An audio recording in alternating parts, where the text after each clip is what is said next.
Uma bala. Um atirador.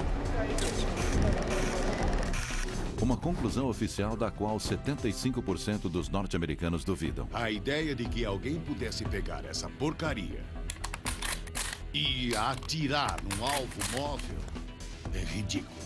Oswald foi um assassino solitário ou um bode expiatório?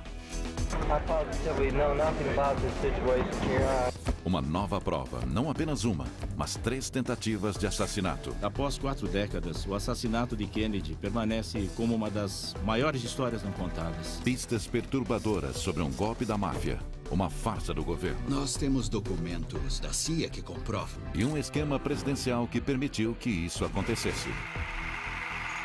Conspirações. O assassinato de JFK. Depois de examinar tudo, desde o local dos disparos até a própria arma, a comissão Warren, encarregada da investigação do assassinato do presidente John F. Kennedy, concluiu que ele foi brutalmente assassinado por Lee Harvey Oswald, um ex-fuzileiro descontente com laços soviéticos e simpatizante cubano. Ele agiu sozinho. Hoje, a maioria das bibliotecas jogou seus exemplares da comissão Warren e a maioria das pessoas acha que eles devem ir para a seção de ficção. Agora os escritores Lamar Waldron e Tom Hartman expõem em seu livro Ultimate Sacrifice o que creem ser a verdadeira história por trás do assassinato de Kennedy. É uma nova versão da antiga teoria, foi a máfia. Mas os escritores insistem que o conhecimento da máfia sobre um plano secreto dos Kennedy para derrubar Fidel deu à máfia o disfarce perfeito. Eles conseguiram assassinar JFK e assim forçar Bob Kennedy e outros oficiais chaves do governo a acobertar informações cruciais a fim de proteger o plano de golpe. É uma teoria vista com atenção por outros pesquisadores de JFK. Embora alguns discordem da conclusão, eles reconhecem que é um cenário bem pesquisado. Waldron e Hartman passaram 2 décadas debruçados sobre milhares de documentos do governo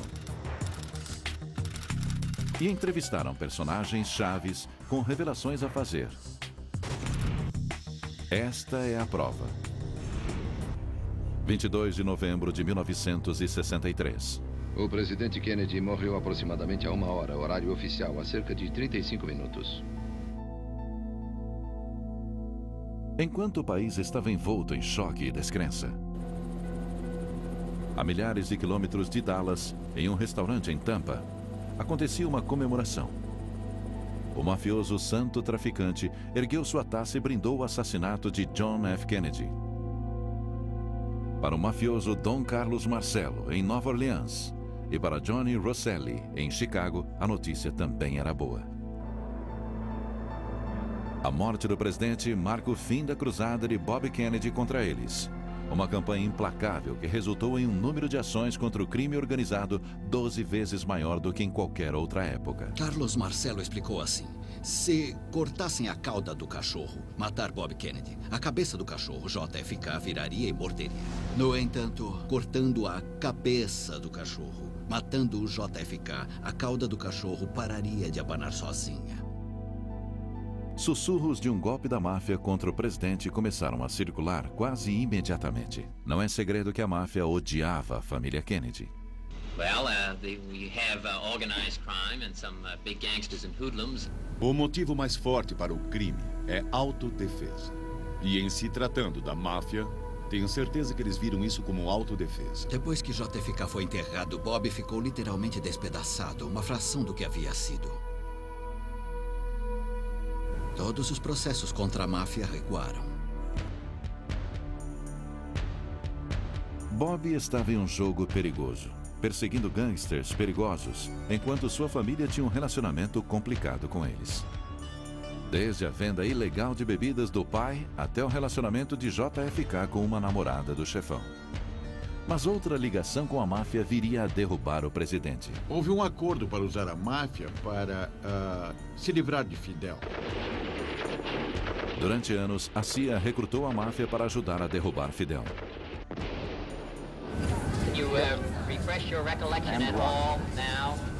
cruzada da administração Kennedy contra a máfia foi um tapa na cara. Uma traição. Foi a gota d'água. No verão de 1963, os elos distorcidos entre Cuba, a CIA e a máfia tornam-se a base para um complô para matar Kennedy. Mas uma decisão impensada dos próprios Kennedy seria o catalisador. Depois de inúmeras tentativas fracassadas da CIA para derrubar ou matar Fidel, como a desastrosa invasão da Baía dos Porcos, os irmãos Kennedy criaram seu próprio plano para eliminar Fidel de uma vez por todas. JFK enfrentava um dilema. Como ele deveria lidar com a situação cubana antes da campanha de 1964 decolar no começo do ano? Poucos oficiais da administração sabiam do plano. Entre eles, o secretário de Estado, Jim Rusk. Ficamos muito surpresos quando ele nos contou que John e Robert Kennedy se preparavam para executar um golpe contra Fidel Castro. Mas é um memorando da CIA de 28 de junho de 1963 que expõe a operação disfarçada. O codinome M-World. Kubark é o código para a CIA. P. Bruman, Cuba, e Odiok, os Kennedy. Aqui nós temos uma arma que... Eles ecoavam chavões de Missão Impossível, a velha série de TV dos anos 60, em que o governo dizia que esses grupos tinham que estar baseados fora do continente norte-americano, mas que se os Estados Unidos fossem acusados de cumplicidade, eles certamente negariam o conhecimento sobre essas operações.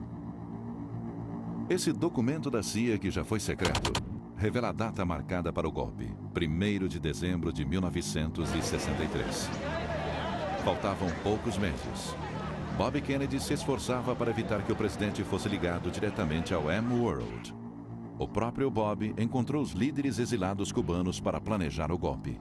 Tudo estava sendo muito bem controlado pelo Bob. Ele queria impedir que o segredo vazasse, como no caso da Baía dos Porcos. Você deve ter uma imaginação... Restava pouca dúvida de que Bob comandava o show. Mas o que Bob não imagina é que a M-World não é o único show na cidade.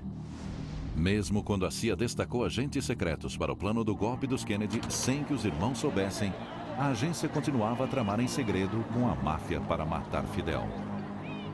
E é claro, esses complôs iam do sublime ao ridículo, como explodir charutos, depilatórios e outras coisas, mas também havia um sério cuidado dedicado às tentativas de assassinato, etc, etc.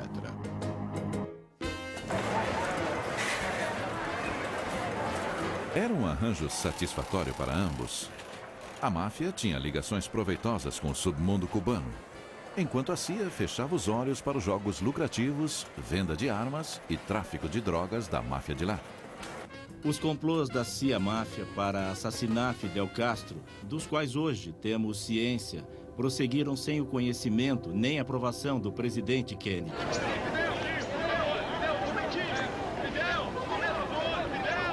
No comando de um contingente da máfia, ninguém menos que santo traficante, Johnny Rosselli e Carlos Marcello. Era só uma questão de tempo para ficarem sabendo do plano de golpe de Kennedy, através de seus contatos na CIA. Em julho de 1963, 6 associados da máfia se infiltraram no plano. A CIA não imaginava que seus colaboradores da máfia agora eram jogadores no plano secreto do presidente.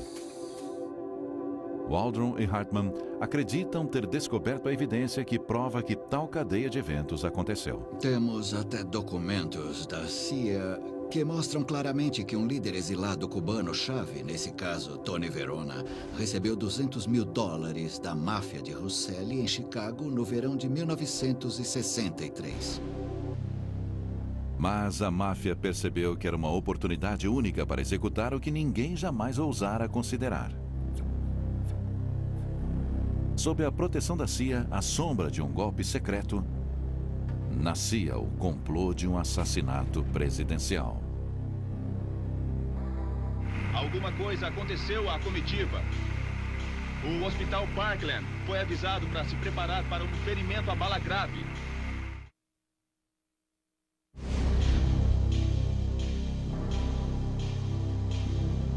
Quando alguém concebe algo glorioso, como matar o presidente dos Estados Unidos, deseja que o mundo saiba que foi de sua autoria o assassinato. Não foi Lee Harvey Oswald.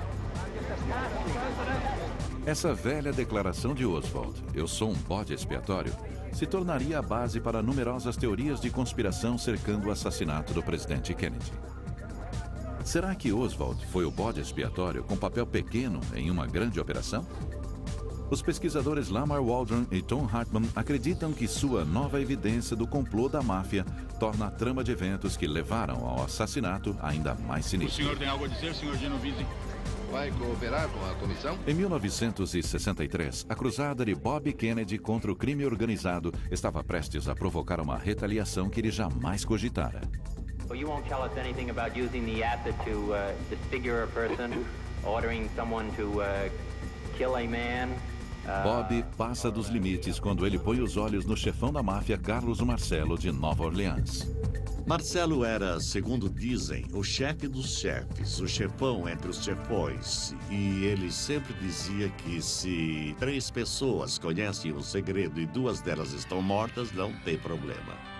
Depois de ser submetido às audiências no Senado, a vigilância do FBI e até a deportação para Guatemala, Marcello volta escondido para os Estados Unidos, determinado a se livrar de Bob Kennedy. O chefe da máfia de Tampa, santo traficante, também estava na cruzada para matar Bob Kennedy. Durante anos, ele ficou escondido em seu outro reino da máfia, Cuba. Havana era a fonte número 1 de recursos da máfia antes do regime de Fidel Castro tomar o poder e enxotar a máfia dos cassinos de Havana. Ela deixava Las Vegas no chinelo, com toda certeza. Pressionados nos Estados Unidos e desesperados por um retorno aos dias de glória em Havana, os chefes da máfia estavam mais do que dispostos quando a CIA os procurou para ajudar nas tentativas de derrubar Fidel. E como os mafiosos sabiam do plano de golpe secreto dos Kennedys, o M-World, eles então tinham o disfarce que precisavam para matar o presidente com suposta impunidade. Seria impossível investigar minuciosa ou publicamente o assassinato de JFK sem expor o plano de golpe em Cuba. Se Fidel chegasse a saber do plano de golpe, isso poderia levar a outro confronto com os Estados Unidos, como o fiasco da Baía dos Porcos e a crise dos mísseis em Cuba, que quase levaram a uma guerra nuclear. Qualquer tentativa de assassinato pela máfia teria de acontecer antes de 1º de dezembro, data marcada para o golpe dos Kennedy. O cenário perfeito. Um local público, um prédio alto e a comitiva em carro aberto. Em novembro de 1963, a oportunidade se apresentou. Não uma, mas 3 vezes. Não só havia uma provável conspiração para matar o presidente em Dallas, como uma antes em Tampa, no estado da Flórida, e uma outra anterior em Chicago. Os atiradores da máfia teriam matado o presidente. Mas a máfia precisava de alguém para levar a culpa. O motivo de os 3 chefões quererem um bode expiatório envolvido em cada uma das 3 tentativas contra John Kennedy num período de 2 semanas era desviar de imediato a atenção deles e jogar todas as suspeitas sobre Cuba. Através de suas conexões na CIA e na força policial, a máfia estudou a fundo sobre os homens de cada cidade, provavelmente para induzir a suspeita do governo e até mesmo uma possível detenção depois que o presidente fosse morto. E em Dallas, não havia melhor bode expiatório que Lee Harvey Oswald. Em Tampa, outro simpatizante de Fidel, Gilberto Lopes. E em Chicago, um ex-fuzileiro e fã de armas, Thomas Arthur Valley. Ele também tinha uma conexão cubanos. Antecedentes de Valley mostravam que ele havia sido treinado por cubanos anti-Fidel. Mas apenas 3 dias antes do presidente visitar Chicago, a máfia perde seu bode expiatório de lá. Valley foi preso em uma fiscalização de trânsito com um caminhão carregado de rifles e munição. Ele foi preso e interrogado, mas não indiciado. No mesmo dia, há outro golpe fatal no plano da máfia de Chicago. Alguém avisa o FBI sobre a existência de uma equipe de atiradores lá, planejando assassinar o presidente. Supostamente havia 4 homens nessa conspiração em particular. O agente do serviço secreto, Abraham Bolden, estava de serviço em Chicago quando o FBI contatou a agência local falando sobre um plano para matar o presidente. O que aconteceu a seguir chocou Bolden. Disseram para não deixar rastro de papel, que que todos os arquivos, anotações, qualquer coisa referente a esse caso em particular, tinha de ser entregue a esse agente especial encarregado. E disseram que esse caso nunca existiu. A viagem de Kennedy a Chicago foi suspensa no último minuto. O motivo oficial, o presidente deveria cuidar de assuntos relativos ao Vietnã. Esse cancelamento foi tão repentino que as pessoas já começavam a se alinhar junto à rota da comitiva, mas os Kennedy conseguiram abafar o caso e, na época, isso nem chegou à imprensa. A ameaça de assassinato nunca se tornou pública. Mais tarde, o agente Bolden tentou entrar em contato com a comissão Warren por conta própria.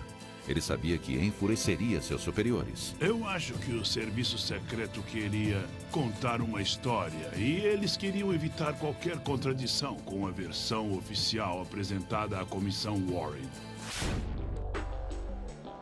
Mas dias antes de testemunhar, Bolden foi preso. E mais tarde, ele foi condenado por suborno e instigação em um caso de falsificação não relacionado. Ele passa 3 anos na cadeia. Eles reuniram uma grande quantidade de evidências que comprovam a armação contra Bolden. Eis um cara que era uma das pessoas que estava fazendo um trabalho bom e digno, que pensou ter uma informação que pudesse ajudar e, por isso, sua vida foi destruída.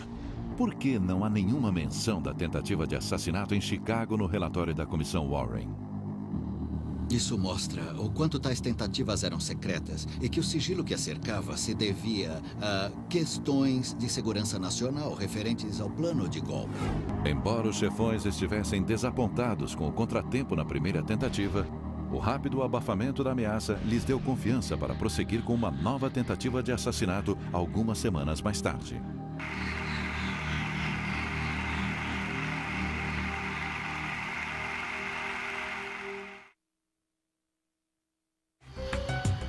Uma tentativa de assassinato em Chicago, algumas semanas antes de Dallas. Como a comissão Warren pôde menosprezar a ocorrência? Os escritores Lamar Waldron e Tom Hartman acreditam que houve um grande esforço para impedir que a comissão conhecesse a fundo sobre o assassinato do presidente Kennedy. E a máfia sabia que a versão do plano bem intencionado para evitar a Terceira Guerra Mundial, para evitar o fim da vida na Terra, entraria em cena. Alguns dias depois de a máfia abortar seu plano para atirar no presidente em Chicago, membros do alto comando da administração Kennedy estavam agitados. Mas a máfia não era a fonte da preocupação deles, mas sim Fidel. Fidel foi citado brevemente antes do assassinato de Kennedy por dizer: eu sei que o seu pessoal está tentando me pegar e saibam que se algo acontecer comigo, algo vai acontecer com seu presidente. A administração temia novas tentativas para matar o presidente, mas seu foco estava em Cuba e não na máfia. A viagem para Tampa era importante demais para ser cancelada. JFK estava pronto para fazer um grande discurso sobre Cuba, amplamente divulgado não apenas na imprensa norte-americana. Em várias passagens desse discurso, a CIA afirma ter escrito o que JFK deveria falar. Era uma mensagem para o líder do golpe que Kennedy apoiaria publicamente no novo regime depois de Fidel.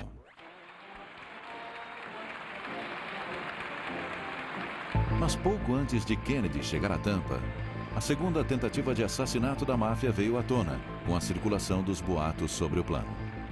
A força policial confirmou o complô, mas com a determinação do presidente em seguir viagem, isso não era consolo suficiente.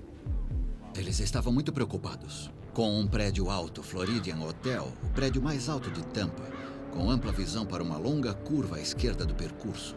Na verdade, ele lembrava muito um depósito de livros, só que mais alto, com muito mais janelas livres. Em 18 de dezembro, a comitiva prossegue conforme planejado. A certa altura, o presidente fica em pé no carro. Isso não foi um desafio imprudente, foi Jack Kennedy mostrando para um aliado em potencial em Cuba o seguinte: estamos com vocês, estou disposto a correr esse risco por vocês. É um sacrifício que estou disposto a fazer. Todos estavam tensos. Kennedy, a polícia, o serviço secreto. O que eles não sabiam é que o chefe da máfia, santo traficante, soubera do vazamento por seu informante na polícia. A tentativa de assassinato em Tampa foi cancelada antes mesmo de Kennedy entrar no carro. Senhoras e senhores, o presidente dos Estados Unidos. O resto da viagem do presidente seguiu conforme programado, para grande alívio dos Kennedy e para a frustração da máfia.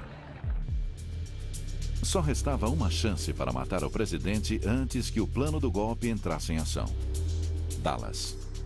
No dia da chegada do presidente, o chefe da máfia, Johnny Rosselli, desaparece de repente da vigilância do FBI. 4 depoimentos não confirmados de informantes da máfia apontam Rosselli em Dallas no dia 22 de novembro de 1963. Eu não acho que ele ia pegar uma arma, correr para a rua e atirar em Kennedy caso não desse certo. Mas ele ia garantir que ninguém falharia.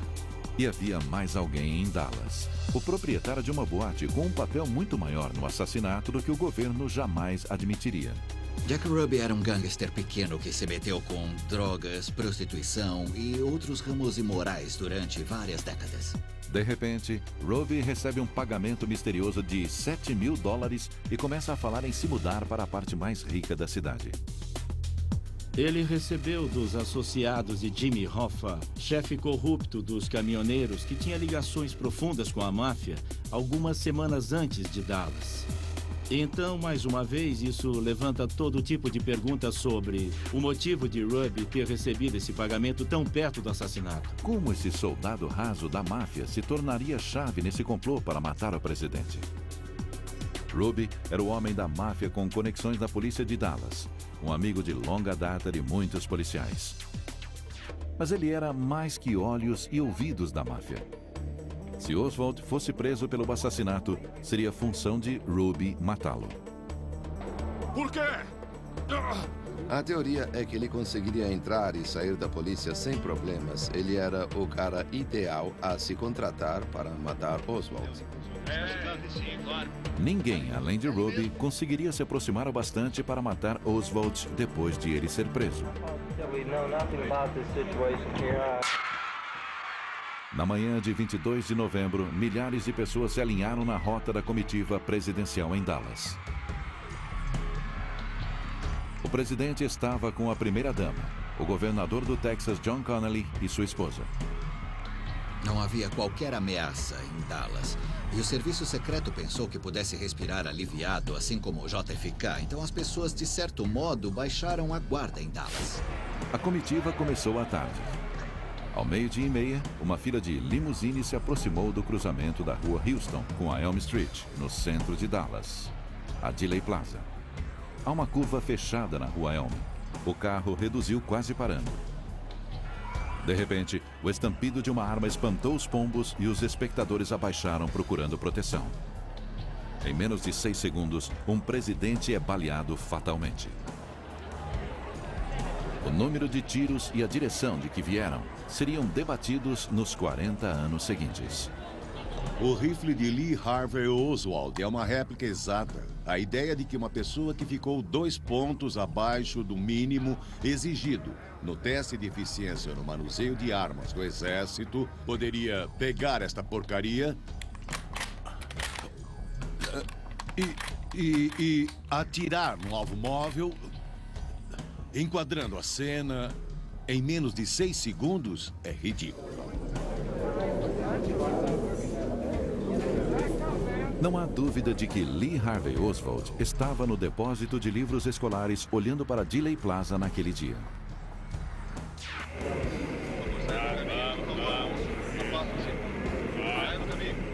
O caso da Comissão Warren contra Lee Harvey Oswald parece incontestável.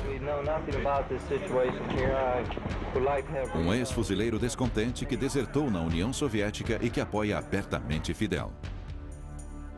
Em 22 de novembro, ele estava trabalhando no depósito de livros escolares, um prédio com visão perfeita da comitiva presidencial. O rifle de Oswald, encontrado escondido no 6º andar, disparou os tiros fatais. Ou Oswald atirou, ou então alguém atirou usando a arma de Oswald. É disso que estamos falando. Mas por que Oswald não tentou escapar na hora? Em vez disso, ele ficou no prédio por um tempo. Mais tarde, ele disse às autoridades que estava no refeitório quando o presidente foi baleado. Um policial de Dallas que correu para o prédio em menos de 2 minutos depois dos disparos declara ter visto Oswald no andar onde fica o refeitório. Logo, Oswald teria que ter dado os tiros fatais, corrido para o lado oposto dos 6 andares onde o rifle foi escondido, voltado até a porta, descido 6 lances de escadas e ficado ali calmo, frio e equilibrado até o policial aparecer. Muitas testemunhas declararam à polícia que ouviram outros tiros vindos da frente da comitiva presidencial da colina gramada da Dealey Plaza. A comissão Warren rejeitou tais relatos em seu relatório de 1964, determinando que Oswald disparara sozinho do depósito de livros. Mas até 2 dos principais assistentes de Kennedy, que estavam na limusine logo atrás do presidente, insistiram que houve mais de um atirador. Ambos eram veteranos da Segunda Guerra Mundial, logo conheciam o som de um disparo e estavam plenamente convencidos de que os tiros, inclusive o tiro fatal que tirou parte da cabeça do presidente, foi disparado de frente. Pouco antes de morrer, Dave Powers, um dos assistentes da Casa Branca, fez uma declaração surpreendente ao pesquisador Tom Hartman, afirmando ter sido pressionado a mudar seu depoimento aos investigadores. Eu perguntei a ele por que você não disse isso à comissão Warren. E ele disse, eu bem que tentei, mas era interrompido toda vez que falava nisso. Tantas omissões tornam a declaração da comissão Warren de que Oswald agira sozinho difícil de acreditar. Mas será que o complô complexo e sinistro descrito por Hartman e Waldron corresponde à verdade dos fatos daquele dia terrível em Dallas? Isso acrescenta muitos pontos à versão que temos do que aconteceu. Não são os pontos que perturbam outros investigadores do assassinato. São as conexões entre eles. Para acreditar que a máfia poderia se infiltrar no plano secreto de Kennedy para derrubar Fidel, era preciso primeiro acreditar que esse plano ia mesmo acontecer. Os Kennedy não tinham um plano iminente para invadir Cuba. É claro que sempre houve planos de contingência. Os Kennedy sempre tinham cogitado diferentes cenários. Não resta dúvida que Fidel era uma pedra no sapato dos Kennedy. O plano de golpe de 1963 poderia ser simplesmente um dos planos em potencial para resolver a questão de Cuba. Sinceramente, eu acredito que esses escritores, o Sr. Waldron e Hartman, confundiram o que eram planos de contingência com a realidade. Mas se M-World não passava de um simples plano de contingência, por que esse documento até então secreto cita um levante geral agendado para 1º de dezembro? Esse é o relógio que comanda a cronologia do assassinato. Os mafiosos sabiam que tinham que pegar Kennedy antes do golpe ou perderiam sua vantagem. A versão de que isso culminaria em 1º de dezembro de 1963 está baseada na leitura de um único documento em que alguém diz, logo faremos alguma coisa, e escolhe uma data para isso. Não há outra base para dizer que algo grande ia acontecer naquela data, e há muitas evidências de que isso não ia acontecer. Mas nem toda evidência precisa ser preto no branco para sugerir que o plano estava em andamento. N-Word não era um plano de contingência, era uma operação ativa. Nós encontramos e entrevistamos pessoas envolvidas que eram de dentro. Se havia tal plano, por que nenhum dos principais conselheiros de Kennedy, inclusive o secretário de Defesa, Robert McNamara, sabiam disso? Eles acreditam que nem mesmo alguém do alto escalão do governo, como um secretário de defesa, estava sabendo desse plano dos Estados Unidos de invasão iminente. Eu acho um despropósito.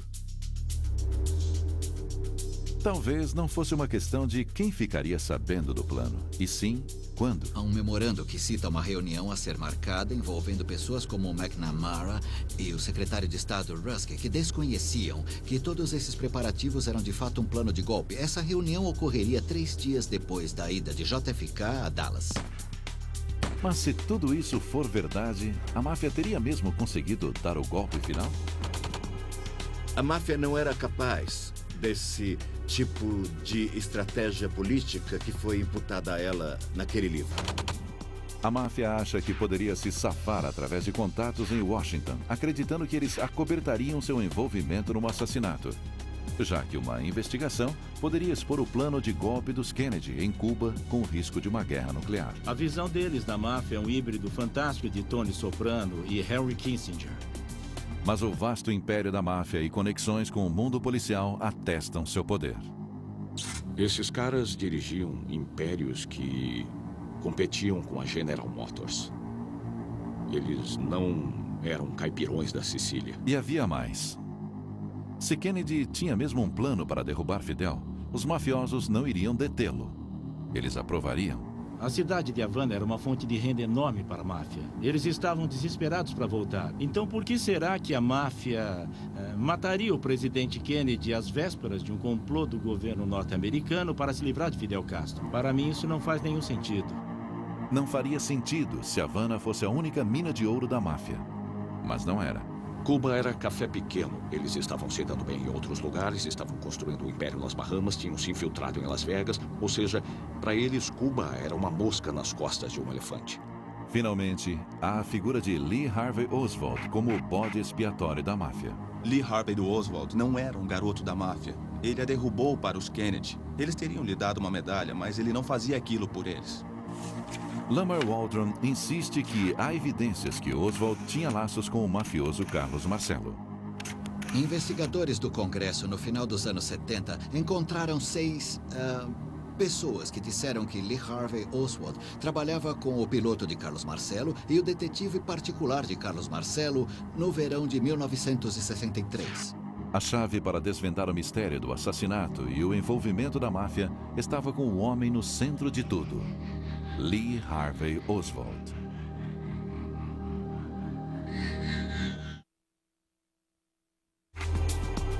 Uma e 50 da tarde, 22 de novembro de 1963. Um rapaz magro e pálido de 24 anos era preso em um cinema em Dallas.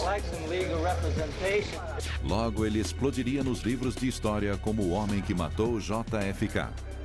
Mas será que Lee Harvey Oswald foi mesmo o bode expiatório da máfia para matar o presidente? A inteligência militar concluiu que Oswald era incapaz de efetuar os disparos e de conseguir planejar o assassinato. Ele foi exatamente o que ele disse naquela noite na delegacia de polícia. Um bode expiatório. Mas a teoria de assassinato da máfia pode ter um erro grave. Não há evidência de que Oswald tenha trabalhado para a máfia, para a CIA ou para Fidel Castro, conforme alegam outros pesquisadores. É por isso que o escritor Gerald Posner acredita que Oswald agiu sozinho. Ele era um jovem bravo e obcecado que tinha motivo, intenção e oportunidade para matar John F. Kennedy. Um sociopata de 24 anos, fracassado, esse era Lee Harvey Oswald. Com uma arma e uma mira de pouco mais de $20, conseguiu disparar 3 tiros e matar o presidente dos Estados Unidos. Um coitado, fruto de um lar desfeito. Oswald foi um excluído desde o primeiro dia. Ele sonhava em se tornar espião. Ele se alistou na marinha e foi achincalhado pelos companheiros. Aos 20 anos, Oswald estava cheio de seu país. Ele resolveu desertar na União Soviética, a arqui-inimiga dos Estados Unidos, em 1959. E desertou. Ele foi aceito e anunciou: "Aqui estou eu." Os soviéticos o interrogaram e acharam que ele era meio maluco. Intrigados com Oswald, mas enxergando uma possível vantagem, os soviéticos o acomodaram em um emprego em um apartamento em Minsk. Ele se casa com uma russa e a KGB fica de olho nele. Eles ouviram suas conversas, pois seu quarto em Minsk era grampeado e concluíram que Oswald era estranho. Se Oswald aspira a se juntar à KGB, isso não acontece. Registros da KGB liberados anos depois mostram que Oswald foi apenas monitorado pela agência. Desapontado com a União Soviética, Oswald voltou aos Estados Unidos com sua família em 1961. Ele mudou de ideia. Ele simplesmente disse que mudou de ideia. Eu não entreguei qualquer segredo. Deixe-me voltar para casa e deixaram. Mas sua aventura russa não passou despercebida pelo FBI. Eles ficaram preocupados que, depois desse tempo na Rússia, os russos pudessem tentar contatá-lo nos Estados Unidos. Então decidiram ficar de olho nele. Desempregado, casamento em crise, sentindo-se desvalorizado não por um, mas 2 países, Oswald estava à beira de um colapso. Ele comprou um rifle e uma pistola pelo correio. A esposa de Oswald, Marina, lembra-se de ter tirado essas fotos. Elas foram tiradas no quintal deles em março de 63. Oswald estava orgulhoso de suas armas. Esse homem não tinha medo de atirar em ninguém. O presidente não foi a primeira tentativa de assassinato de Oswald. 7 meses antes de Dallas, Oswald perseguiu o general Edwin Walker, um político de direita do Texas. Ele atirou no general em 10 de abril, quando Walker sentou-se próximo à janela em casa. Oswald acertou de raspão o braço de Walker. O tiro foi um mistério para a polícia de Dallas. Um caso só resolvido depois do assassinato de JFK. Eles tinham uma bala estilhaçada que atravessou a parede e entrou no outro cômodo. E no final foi o Oswald. Para Oswald, havia sido mais um fracasso. No verão de 1963, mais irritado e mais frustrado, Oswald provocou um confronto com um bando de cubanos anti-Fidel apoiados pela CIA. Ele foi preso e falou aos repórteres. Are you a Marxist? I would very definitely say that I am a Marxist. That is correct. But that does not mean, however, that I'm a communist. Poderiam os atos públicos pró-Fidel de Oswald selar seu destino como bode expiatório da máfia? Isso o coloca sob os holofotes que ele buscava e sob o radar da CIA. Na verdade, nunca se acreditou quando a CIA disse: "Oh, esse cara era só coisa de rotina, nós não sabíamos nada sobre ele. Agora sabemos que eles o observavam com cuidado." Mas isso teria ido mais longe que monitoramento? Oswald trabalhava para a CIA? Não existe qualquer evidência de que Oswald trabalhasse para a CIA. Em setembro, Oswald tentou emigrar para Cuba, mas os cubanos não o deixam entrar. Ele ficou arrasado. Para ele, foi a gota d'água. Ele ficou furioso. Em outubro e em novembro de 1963, o nível de frustração de Lee Harvey Oswald o deixou à beira de um colapso. Seu novo emprego no depósito de livros escolares no Texas forneceu um benefício inesperado para um homem frustrado com um assassinato na cabeça. Em 22 de novembro de 1963, ao 12:30, ele estava no lugar certo, na hora certa, para o tiro perfeito. Oswald, grande atirador? Não. Mas o bastante naquele dia? Sim. 3 tiros e apenas um foi o suficiente. Quando ele foi preso pela polícia de Dallas, ele fez somente comentários perturbadores.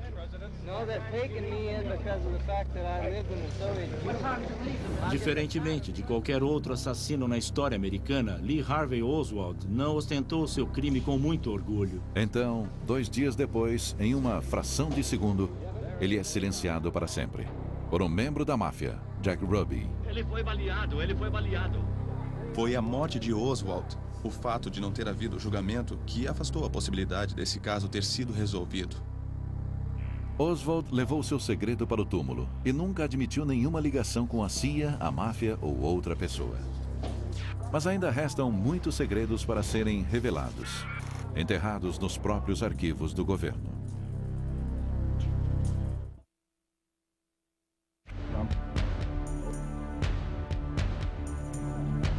É muito difícil para o público e mesmo autoridades diferenciar o real do irreal quando se trata do assassinato de JFK e as diferentes teorias de conspiração. Lamar Waldron e Tom Hartman esperam que sua versão sobre os eventos se torne a definitiva. Não apenas pela teoria que eles propõem, e sim o que está por trás dela. Os 17 anos de pesquisa em milhares de documentos. Nossa busca, a vontade de participar da abertura de registros referentes ao assassinato de Kennedy, fez parte de uma ideia de que o governo deveria liberá-los. Mesmo assim, o governo não liberaria tais documentos por mais 20 anos, se não houvesse uma forte pressão. Hollywood. I do hope the film stirs up some new thought and provides some new insight. Em 1991, o filme de Oliver Stone, JFK, A Pergunta que Não Quer Calar, causou alvoroço junto ao público que já desconfiava da versão do governo sobre o assassinato e trouxe à tona outras teorias como um complô da máfia para matar o presidente. O que Oliver Stone retratou ao público norte-americano através de seu filme, por enquanto pode não ser 100% verdade, mas está mais perto da verdade do que todas as histórias que ouvimos do governo. O grito do povo americano foi alto e claro. Abram os arquivos enquanto o próprio Stone testemunhava no Capitólio. Como resultado do filme de Stone, o Congresso aprovou o ato da coleção de registros do assassinato em 1992. Uma junta foi reunida para analisar milhares de arquivos e torná-los públicos. Temos que admitir, se não fosse pelo filme, não teríamos os 6 milhões de pedaços de papel que temos hoje. Então, seja qual for o ponto de vista do filme, ele nos prestou um serviço. Apesar da farta documentação disponível na última década, somente alguns pesquisadores mergulharam fundo. Não basta dizer que é a terra dos malucos e doidos por conspiração. Nós temos que ir por esse lado, porque a maioria do povo norte-americano, a grande maioria, continua acreditando que houve uma conspiração por trás da morte do seu presidente. Mesmo assim, alguns investigadores duvidam que o mistério JFK seja resolvido. Há muitos pesquisadores que se agarram à esperança que, em algum ponto, eles investigarão um documento dos arquivos do governo que esclarecerá toda a questão de uma vez por todas, mas eu não sou um deles.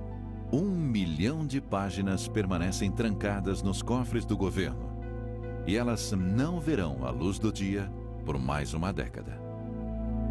Nessas páginas, talvez a evidência que provará ou refutará a versão sobre a máfia. Uma teoria estimulada pelas mortes de figuras da máfia que morreram antes de ter a chance de revelar o que podiam saber. Depois de intimado para depor diante do Comitê Seleto da Câmara sobre assassinatos, o corpo de Johnny Russell foi encontrado em um tambor de óleo em Biscayne Bay. E ainda tem Roby, que morreu de câncer em sua cela em Dallas, dizendo: tragam um chefe da Suprema Corte, eu tenho que falar com ele, tenho que contar uma coisa que ele precisa saber. Sem esse testemunho, os arquivos secretos remanescentes do governo são ainda mais cruciais. Um oficial do governo admitiu que mais de 1 milhão de arquivos da CIA relacionados ao assassinato permanecem em sigilo, supostamente até 2017, quando se espera que todos os documentos sejam liberados. O repórter do Washington Post Online, Jefferson Morley, está processando a CIA para conseguir os documentos sobre Lee Harvey Oswald. Documentos que durante anos a agência negou possuir. Esses arquivos existem, a CIA está com eles e briga na justiça até hoje, 42 anos depois do fato, dizendo: não precisamos dividir tudo o que sabemos sobre o assassinato de Kennedy. Quem sabe o que ainda podem conter esses arquivos escondidos? Se quisermos conhecer a história toda sobre o que aconteceu com John F. Kennedy em Dallas, precisamos ter todos os documentos. O governo deve reter os documentos remanescentes sobre o assassinato até 2017. Mas os pesquisadores de JFK pressionam por sua liberação. No livro, pedimos uma comissão da verdade que diga: vamos liberar o material. Vamos abrir e olhar para nós. Um bom começo seria abrir as portas para esse material. Com as portas abertas, pesquisadores e historiadores podem finalmente resolver o mistério daquele dia sombrio de novembro de 1963.